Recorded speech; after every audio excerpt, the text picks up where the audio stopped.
Assalamualaikum warahmatullahi wabarakatuh. Kami kelompok 5 membahas materi alokasi dana bank mata kuliah Manajemen Keuangan Bank Perbankan Syariah 6G Fakultas Ekonomi dan Bisnis Islam IAIN Tulungagung. Perkenalkan teman kelompok saya.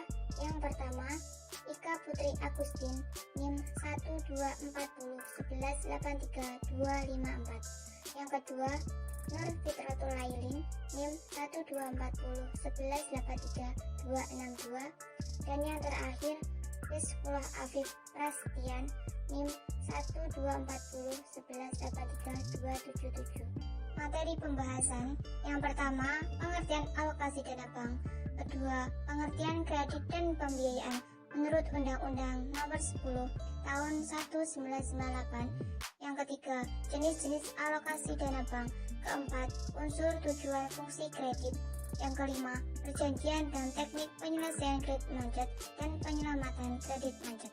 Mari mendengarkan pembahasan yang pertama, yaitu pengertian alokasi dana bank dalam pengertian kredit dan pembiayaan menurut Undang-Undang Nomor 10 Tahun 1998 dari teman saya, Rizkullah Afif Prasetyan. Ini saya akan menjelaskan pengertian alokasi dana bank. Definisi pengalokasian dana adalah menjual kembali dana yang diperoleh dari himpunan dana dalam bentuk simpanan. Tujuan bank dari pengalokasian dana adalah memperoleh keuntungan semaksimal mungkin. Dalam pengalokasian dana, pihak perbankan membagikan ke dalam persentase-persentase tertentu sesuai dengan kondisi yang terjadi dalam perekonomian pada saat sekarang ini. Dalam pengalokasian dana ke masyarakat, pihak perbankan membebankan bunga dengan persentase tertentu sesuai dengan penetapan harga bunga oleh BI. Alokasi dana bagi bank konvensional disebut kredit, sedangkan untuk bank syariah disebut pembiayaan. Untuk selanjutnya adalah pengertian kredit dan pembiayaan menurut Undang-Undang Nomor 10/1998. Kredit. Pengertian kredit adalah penyediaan uang atau tagihan yang dapat dipersamakan dengan itu berdasarkan persetujuan atau kesepakatan pinjaman meminjam antar bank dengan pihak lain yang mewajibkan pihak meminjam melunasi uangnya setelah jangka waktu tertentu dengan pemberian bunga.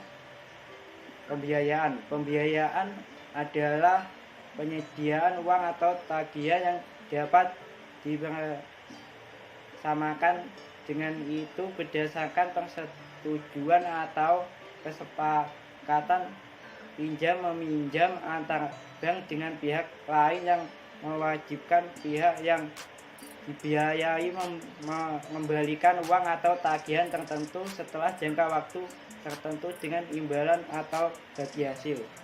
Yang kedua, pembahasan materi jenis-jenis alokasi dana bank dan unsur tujuan fungsi kredit dari Nur Fitratul Lailin. Selanjutnya, jenis-jenis alokasi dana bank. Yang pertama, primary reserve atau cadangan primer. Ini dalam alokasi dana menempatkan dana untuk memenuhi ketentuan yang ditetapkan Bank Indonesia. Bank Indonesia sebagai pembina dan pengawas bank. Dana dialokasikan untuk memenuhi ketentuan likuiditas wajib minimum. Pembentukan cadangan primer ini selain untuk memenuhi ketentuan likuiditas wajib minimum, juga keperluan operasi bank, penarikan simpanan, dan permintaan pencairan kredit nasabah. Yang kedua, secondary reserve atau cadangan sekunder. Ini dalam alokasi dana bank menetapkan dana ke dalam non-cash liquid asset atau aset liquid yang bukan kas yang dapat memberikan pendapatan dan setiap saat dapat dijadikan uang tunai tanpa mengakibatkan kerugian pada bank. Surat-surat berharga tersebut meliputi 1. Surat berharga pasar uang. Yang kedua, sertifikat Bank Indonesia. Yang ketiga, surat berharga jangka pendek lainnya. Jenis-jenis kredit. Jenis kredit ada 6. Yang pertama, dilihat dari segi kegunaan. yaitu meliputi kredit investasi diberikan kepada perusahaan yang baru akan berdiri untuk keperluan membangun pabrik baru. Kredit modal kerja diberikan kepada perusahaan yang telah berdiri tapi membutuhkan dana untuk meningkatkan produksi operasionalnya. Yang kedua, dilihat dari sektor usaha. Ini meliputi kredit pertanian diberikan untuk membiayai sektor pertanian. Kredit peternakan diberikan untuk jangka pendek dan jangka panjangnya. Kredit industri ini diberikan untuk membiayai industri kecil. Kredit perumahan diberikan untuk membiayai pembangunan dan pembelian rumah. Lanjutan jenis-jenis kredit. Yang ketiga, dilihat dari segi jangka waktu, yaitu meliputi kredit jangka pendek diberikan dengan jangka waktu maksimal 1 tahun.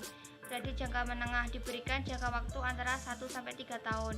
Kredit jangka panjang ini diberikan lebih dari 3 tahun. Yang keempat, dilihat dari cara penarikan. Ini meliputi kredit sekaligus, kredit yang dicairkan sekaligus sesuai plafon kredit yang disetujui. Kredit bertahap, kredit yang pencairannya tidak sekaligus tapi bertahap. Kredit rekening koran, ini kredit yang menyediakan dananya dilakukan melalui pemindah bukuan. Lanjutan jenis-jenis kredit. Yang kelima, dilihat dari segi jaminan, meliputi kredit jaminan, jenis kredit yang didukung dengan jaminan atau anggunan. Kredit tanpa jaminan, kredit yang diberikan kepada debitur tanpa dukungan dan jaminan. Yang terakhir atau keenam, dilihat dari jumlahnya, meliputi kredit UMKM, kredit yang diberikan kepada pengusaha yang skala usaha kecil, kredit UKM, kredit yang diberikan kepada pengusaha dengan batasan yaitu 50 juta tapi tidak melebihi dari 350 juta. Kredit koperasi, kredit yang diberikan kepada debitur dengan jumlah besar dan diperuntukkan kepada debitur besar atau koperasi. Unsur tujuan dan fungsi kredit. Unsur kredit ada 5. Yang pertama, kepercayaan. Adanya dua pihak yaitu debitur dan kreditur saling mempercayai. Yang kedua, kesepakatan, menaati janji dan kesanggupan membayar dari debitur kepada kreditur. Yang ketiga, jangka waktu. Kredit yang diberikan punya tenggang waktu dan dibayar sesuai dengan kesepakatan. Yang keempat, resiko. Kredit mempunyai resiko yang besar di mana bisa saja waktu kredit tidak dipenuhi, maka kerugian akan ditanggung oleh kreditur. Yang kelima, balas jasa. Bunga adalah salah satu balas jasa debitur ke kreditur. Tujuan kredit ada 3. Yang pertama, mencari keuntungan. Ini pemberian kredit diperoleh dalam bentuk bunga dan diterima bank sebagai balas jasa dan biaya administrasi. Yang kedua, membantu usaha nasabah. Bank akan membantu jika nasabah memerlukan dana, baik investasi maupun modal kerja. Yang ketiga, membantu pemerintah. Membantu dalam berbagai bidang terutama sektor real. Yang pertama, penerimaan pajak yang diperoleh nasabah bank. Yang kedua, membuka kesempatan kerja. Yang ketiga, meningkatkan jumlah barang dan jasa. Keempat, menghemat devisa atau memproduksi barang impor, meningkatkan devisa atau mengekspor barang produksi. Fungsi kredit ada 5. Yang pertama, meningkatkan daya guna uang. Uang berguna untuk menghasilkan barang dan jasa. Yang kedua, meningkatkan peredaran dan lalu lintas uang. Ini meningkatkan daya guna barang. Kredit yang diberikan dapat digunakan untuk merubah barang yang tidak berguna.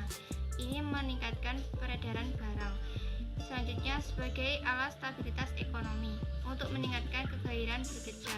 Yang terakhir, meningkatkan pemerataan pendapatan. Ini meningkatkan hubungan internasional. Yang terakhir, pembahasan materi, perjanjian, dan teknik penyelesaian kredit macet dan penyelamatan kredit macet dari Ika Putri Agustin. Saya akan menjelaskan tentang perjanjian dan teknik penyelesaian kredit macet.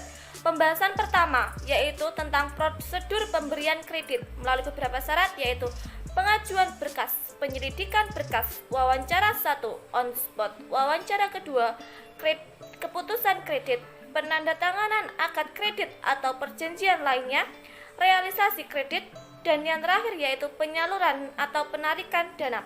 Pembahasan selanjutnya yaitu tentang unsur terjadinya kredit macet, yaitu dari pihak perbankan, kurang teliti atau adanya kolusi, pihak nasabah, unsur kesengajaan, dan unsur ketidaksengajaan. Pembahasan selanjutnya yaitu tentang penyelamatan kredit macet, yaitu yang pertama, rescheduling. yaitu memperpanjang jangka waktu kredit, memperpanjang jangka waktu angsuran.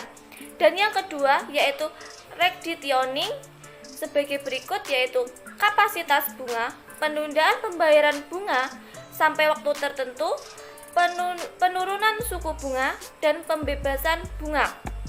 Dan yang ketiga yaitu restructuring, yaitu penambahan jumlah kredit dan penambahan equity atau penyetoran uang tunai atau tambahan dana pemilik. Yang keempat yaitu kombinasi, dan yang kelima adalah penyitaan jaminan. Sekian pembahasan materi dari kami. Wassalamualaikum warahmatullahi wabarakatuh. Sampai jumpa lagi.